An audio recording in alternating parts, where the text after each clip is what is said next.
যদি অকুপেশনাল থেরাপিতে আসি, সেখানে কিন্তু এই কানেকশনের উপর ফোকাস করা হয় না। টিপিক্যালি কতগুলো টেকনিক ইউজ করা হয় যেগুলো কিন্তু আপনার থেকে আরো তাকে দূরে সরিয়ে দেবে।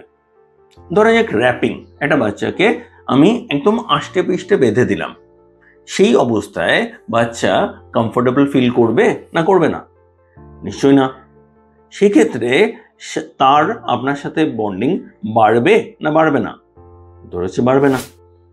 অকুপেশনাল থেরাপি যখন করা হয়, অন্তত শুরুর দিকে বেশ কিছুদিন আপনারা দেখবেন বাচ্চা কনস্ট্যান্ট কাঁদছে। বাচ্চা কেন কাঁদছে? কারণ বাচ্চা কমফোর্টেবল ফিল করছে না।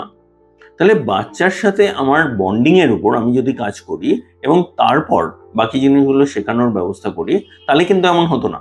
সুতরাং এই এরিয়াতে তারা কাজ করছে না, এবং এই এরিয়াতে যখন কাজ হচ্ছে না, আপনি আউটপুট পাচ্ছেন না।